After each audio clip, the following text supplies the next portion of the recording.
Hi guys, IPL 2025 మొదటి match వచ్చేసి బెంగళూరు చాలా సునాయాసం గెలిచింది.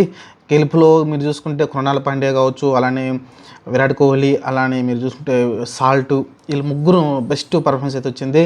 ఎందుకంటే వాళ్ళు స్టార్టింగ్ బ్యాటింగ్ చేసి 174 పరుగులే చేయగలిగారు. యాక్చువల్గా 200 దాటుతుందని ఈజీగా అనిపించింది. 220, 230 టార్గెట్ పెడతారనుకున్నారు కోల్కతా నైట్ రైడర్స్. అన్ఫార్చునేట్లీ వరుస వికెట్లు కోల్పోవడంతో అయితే వాళ్ళైతే 174 పరుగులే చేయడం చూసాం.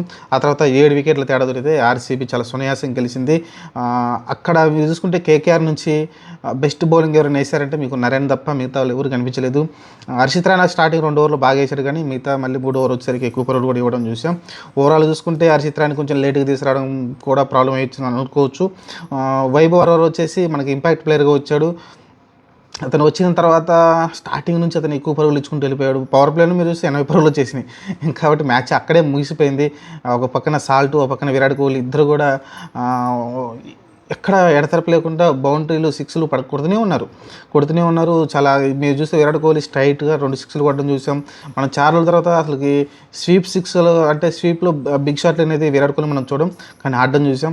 ఓవరాల్ చూసుకుంటే విరాట్ కోహ్లీ మంచి ఇన్నింగ్స్ తోటి 50, అలానే సాల్ట్ 50, ఇద్దరి 50 తోటి అయితే ఒక మంచి పవర్ ప్లేలో మంచి ఇన్నింగ్స్ రావడంతో అయితే మ్యాచ్ చాలా సునాయాసంగా అయితే గెలవగలిగారు. ఇక్కడ మీరు చూసుకుంటే ఫస్ట్ బ్యాటింగ్ చేసిన కోల్కతా నైట్ రైడర్స్ చూసుకుంటే మీరు స్టార్టింగ్ మంచిగా వచ్చింది వాళ్ళకి. ఎందుకంటే స్టార్టింగ్ హాజల్వుడ్, డికాక్ని అవుట్ చేసినప్పటికీ ఆ తర్వాత మీరు చూసుకుంటే అజింక్య రహానే మంచి పార్ట్నర్షిప్ ఎవరు ఊహించలేదు. Ajinkya Rahane just anchor role పోషిస్తాడు, ఒక ఇంట్లో నుంచుంటాడు అనుకుంటే సడన్గా సర్ప్రైజ్ అనిపించింది. భారీ సిక్స్లు కొట్టడం చూసాం, బిగ్ హిట్లు అనేది రావడం చూసాం. ఓవరాల్గా చూసుకుంటే మీరు అందరిని ఆశ్చర్యపరిచాడు. యాక్చువల్గా ఎంత ఆశ్చర్యపరిచాడంటే ఎవరు ఊహించలేదు. నలిసి అక్కడ ఉన్న షారుఖ్ ఖాన్ కూడా ఆశ్చర్యపడుతూ చూస్తూనే ఉండిపోయాడు, వాళ్ళ ఓనర్ కూడా. ఎందుకంటే అంత భారీ సిక్స్లు కొట్టడం చూసాం. కానీ ఆ తర్వాత చూసుకుంటే నరేన్ కావచ్చు, రహానే ఇద్దరు కూడా మంచి పార్ట్నర్షిప్ ముందుకు వెళ్తూ ఉందనుకున్నాం. కానీ అన్ఫార్చునేట్లీ అక్కడ రహానే మన కృణాల్ పాండ్యా బౌలింగ్లో రహానే అవుట్ కావడం, ఆ తర్వాత మళ్ళీ నరేన్ అవుట్ కావడం, ఆ తర్వాత మీరు చూసుకుంటే మన వెంకటేష్ అయ్యర్ బ్యాటింగ్కి వచ్చిన తర్వాత కృణాల్ పాండ్యా ఒక బౌన్సర్ వేసాడు చాలా స్పీడ్గా. ఏ లెవెల్లో వచ్చిందంటే వైడ్ పోయింది, కానీ బాల్ సడన్గా హెడ్కి తగిలేలాగా బాల్ అయితే అంత హైట్లో వేయడం చూసాం. అతను స్పిన్నర్ కదా, కానీ ఆ హైట్లో వేయడం చూసాం. ఆ తర్వాత ఇమీడియట్గా అయితే వికెట్ల మీదకి స్పీడ్గా ఒక బాల్ అయితే వచ్చింది.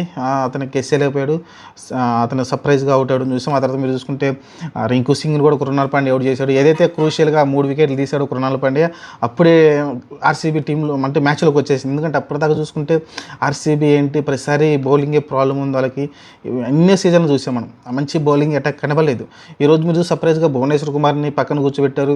మరి వేరే కారణాల వల్ల లేకుంటే టీం కూర్పులో కుదరలేదని తెలియదు, కానీ ఇంకా మనకి కన్ఫర్మేషన్ తెలియదు. కానీ పక్కన పెట్టినప్పటికీ మీరు చూసుకుంటే చాలా చాలా బాగా అయితే వేయడం చూసాం. ఓవరాల్ చూసుకుంటే కృణాల్ పాండ్యా మనకైతే మ్యాచ్ విన్నింగ్లో ఎక్కువ భాగం అతనికి కలిసి మ్యాన్ ఆఫ్ ది మ్యాచ్ కూడా అతనికి ఇచ్చిన ఆశ్చర్యపడిన అవసరం లేదు. ఎందుకంటే ఆ క్రూషియల్ వికెట్లు తీయడం వల్లనే నీకు దాదాపు 220, 230 స్కోర్ వెళ్ళేదాన్ని కృణాల్ పాండ్యా కట్ చేయగలిగాడు. ఓవరాల్ చూసుకుంటే చాలా మంచి మ్యాచ్ చూసాం. కాకపోతే అంత థ్రిల్లింగ్ అనిపించలేదు, కానీ వన్ సైడ్ అయిపోయింది. ఎందుకంటే మీరు ఇక్కడ విరాట్ కోహ్లీ, అలానే సాల్ట్ ఇద్దరు కూడా వన్ సైడ్ వేసారు. పవర్ ప్లేలోనే మీకు 80 పరుగులు వచ్చేసరికి మ్యాచ్ వన్ సైడ్ అయిపోయింది. ఆ తర్వాత రజత్ పటిదార్ వచ్చి ఒక బ్రిలియంట్ ఇన్నింగ్స్ తోటి మ్యాచ్ ముగించేశారు. మీరు చూసుకుంటే అటు పక్క వీళ్ళే వికెట్లు ఇచ్చే పడ్డ 3 వికెట్లు కూడా వాళ్ళు బిగ్ షాట్లు ఆడిపోయి అవుట్ అయ్యారు తప్ప బౌలింగ్ ప్రతిభతో అయితే ఎవరు అవుట్ చేయలేకపోయారు ఆర్సీబీని అయితే. చూద్దామండి, రేపైతే చాలా ఇంట్రెస్టింగ్ మ్యాచ్లు ఉన్నాయి. మరి ఈ వీడియో మీకు నచ్చితే అయితే నా ఛానల్ని లైక్ చేయండి, షేర్ చేయండి, సబ్స్క్రైబ్ చేసుకోండి. రెగ్యులర్గా మ్యాచ్లు అయితే వీడియోలు అయితే పోస్ట్ చేస్తూ ఉంటాను. ఐపీఎల్కి సంబంధించి రివ్యూస్ వస్తూ ఉంటాయి. ఈ మ్యాచ్లో అయితే ఆర్సీబీ చాలా సాలిడ్గా, చాలా అంటే విరాట్ కోహ్లీ ఇంత అగ్రెసివ్ ఆడతారని ఎవరు ఊహించిన విధంగా అయితే ఆడాడు. అందుకే సర్ప్రైజ్ అనిపించింది. మ్యాచ్ కూడా వన్ సైడ్ అయిపోయింది. చాలా సునాయాసంగా గెలిచారు. ఇదే ఆర్సీబీ లాస్ట్ టైం చూస్తే ఒక్క పరుగు తేడాతోటి కేకేఆర్ పైన ఓడిపోవడం చూసాం ఇదే గ్రౌండ్లో.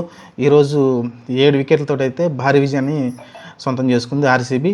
మొట్టమొదటి మ్యాచ్ ఈ 18th సీజన్ ఏదైతే నడుస్తుందో ఎడిషన్లో 2025లో మొదటి మ్యాచ్ మన ఆర్సీబీ అయితే భారీ విజయం సాధించింది. అది కూడా కేకేఆర్తో సొంత గ్రౌండ్లో ఓడించింది.